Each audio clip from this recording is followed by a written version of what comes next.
quando a gente vai falar de tratar a espiritualidade, a religiosidade, às vezes muitas pessoas, principalmente do Brasil, por causa do sincretismo, né?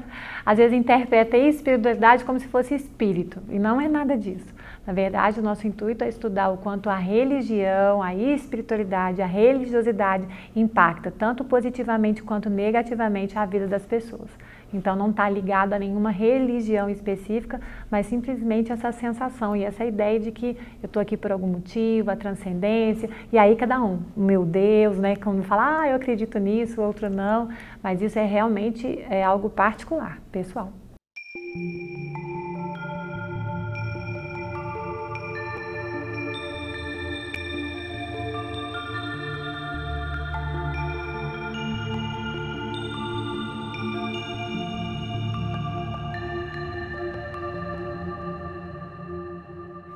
Os pacientes, várias pesquisas abordam que a maioria de 90% gostariam que fosse perguntado e trabalhado essa questão dentro do cuidado de saúde.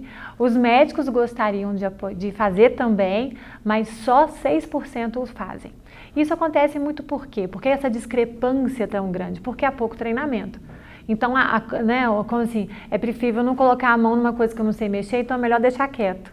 Por quê? Porque eles ficam realmente preocupados de como que eu vou abordar, o que será que esse paciente vai descobrir, que ele vai pensar, o que ele vai detectar frente a essa pergunta. Pode ser que alguns achem ruim, outros não, e às vezes o próprio médico ou o próprio profissional de saúde fica sem graça, sem saber como conduzir.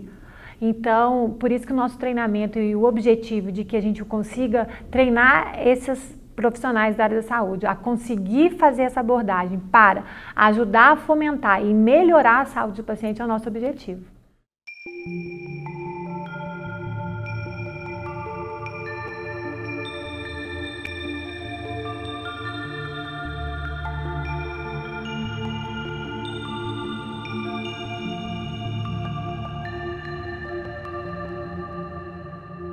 É importante a gente integrar a espiritualidade e religiosidade com a prática clínica, porque 99% das pessoas em pesquisas no Brasil acreditam em Deus. Então, quer dizer, não tem como fugir, né? Existe. Então, não é eu quero, eu não quero, não. Simplesmente há algo em que as pessoas acreditam. De qualquer forma, a única coisa que a gente tem certeza é que a gente vai morrer. Todos nós. Qualquer pessoa que esteja aqui escutando, eu, vocês, todo mundo. Então, isso, querendo ou não, é um ponto importante onde tem que se conversar sobre isso, porque a gente tem uma tendência, que a gente fala de esquiva, né? De que assuntos que nos causam incômodo e medo, a gente tem uma tendência natural, né, de todo animal, de se esquivar de coisas que são desagradáveis. E acaba que, se a gente também fugir, aquilo depois volta de alguma forma, porque, querendo ou não, os dias vão passando e o tempo, eles vai para os nossos dedos, não tem como a gente controlar. Então, abordar isso a respeito de que o que eu vim fazer aqui, para onde que eu vou, quem sou eu, né? Como dizem brincando, quem sou eu na fila do pão. Isso são temas importantíssimos que devem ser abordados porque eles fazem parte da vida de todo mundo. Não tem como fugir dessa ideia. Eu posso até não querer falar, mas por escolha, mas não como se aquilo não fosse acontecer. Aí já a gente chama isso de uma esquiva fóbica, né? E não é o nosso caso, que a gente tem que abordar, porque são temas que fazem parte do nosso dia a dia.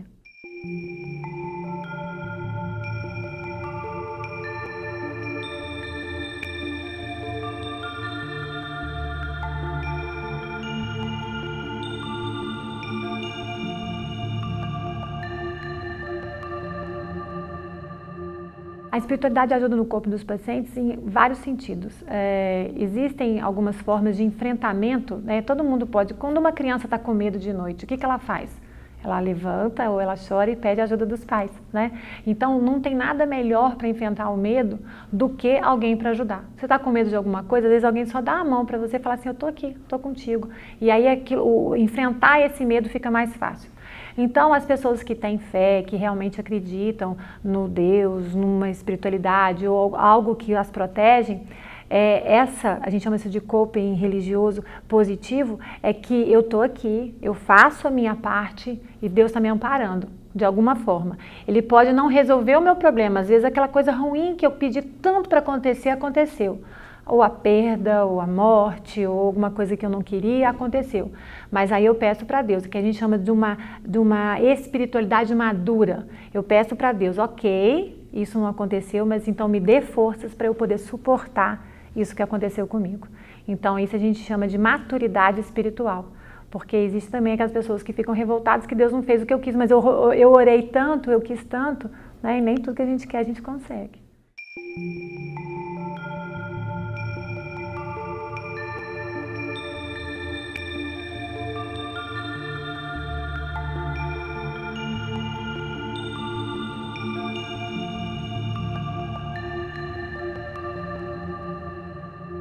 Quando perguntam pra gente qual que é a nossa religião, a gente sempre volta com a frase célebre, né? Por que isso é importante para você?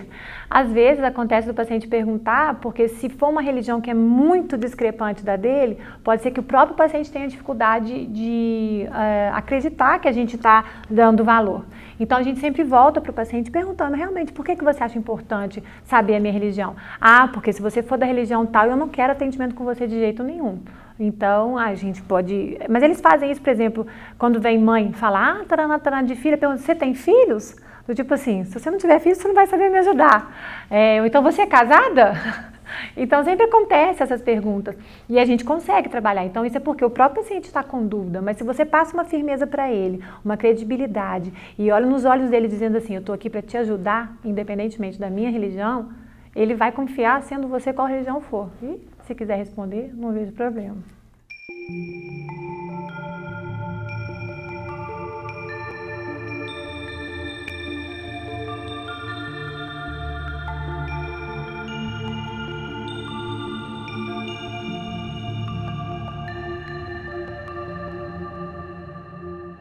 Existem pacientes que se revoltam com Deus ou ficam com raiva do que aconteceu, que a gente chama de coping religioso negativo. Ou então fala assim, eu rezei muito, quer dizer, não estudou para a prova, eu rezei muito, mas eu quero passar. E aí quando isso acontece, por exemplo, eu lembro muito de uma vez um paciente que ele ficava rezando, mas não estudava. Rezando, não estudava. Eu perguntei assim, você acredita em milagre? Aí ele falou assim, por quê? Eu falei assim, mas sem estudar... Como é que você vai fazer? É só milagre. Você pode pedir para Deus assim, olha, Deus, eu estou estudando aqui, você me ajuda a conseguir gravar melhor, a ter mais atenção, mas assim, sem nem ler, você já quer aprender? Então, a gente chama também, quando as pessoas então delegam para Deus todas as informações. E aí a gente tem que trabalhar também, isso tem muito a ver com, mais uma vez, quando a gente chama de uma pessoa que tem uma personalidade mais madura, né?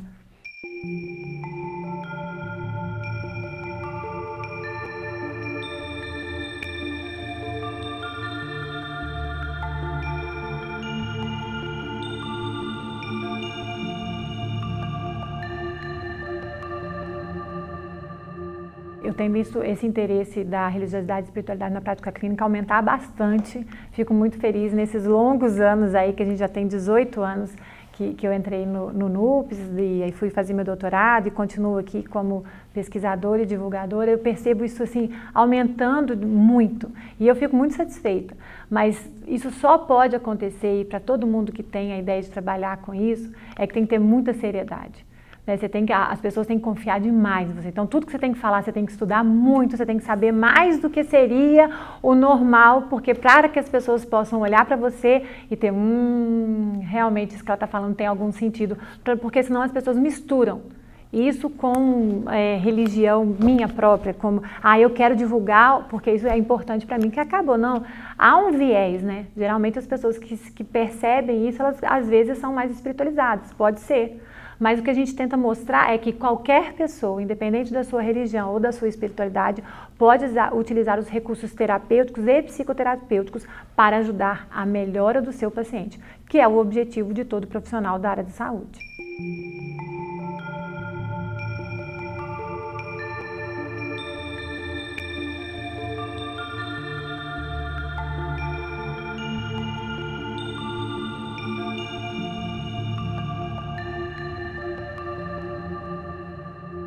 O profissional que vai trabalhar com esses pacientes, ele tem que tomar muito cuidado para não colocar as próprias crenças frente àquele tratamento. Então, mas isso a gente pode, um bom profissional, ele é treinado para isso desde o início, porque você trabalha com pessoas de várias etnias, várias culturas, várias personalidades. Então você é treinado a que se distanciar disso e deixar aquilo com ele. Então na prática clínica eu não acho isso algo complicado, principalmente para o profissional que é muito bem treinado e que tem claridade de que, olha, aquilo ali é do paciente, o que eu penso a respeito não me importa. Então, às vezes tem pacientes que dizem assim, eu não posso ter relação antes do casamento porque o meu pastor não deixa, o padre, alguma coisa assim. Não cabe a mim dizer, isso deve, isso não deve, não tem nada a ver com isso. Como que é isso para você? Eu acho que isso está certo, então ótimo, isso não vira problema. Isso é uma questão para mim, então tá, vamos ver. Como se fosse qualquer outro tema. Fosse tema a respeito de alguma coisa com estudo, às vezes pais que impõem que o filho tem que ter essa ou outra profissão. Então são assuntos que a gente trata como fazendo parte do contexto histórico, cultural, sócio, biológico e psicológico da pessoa.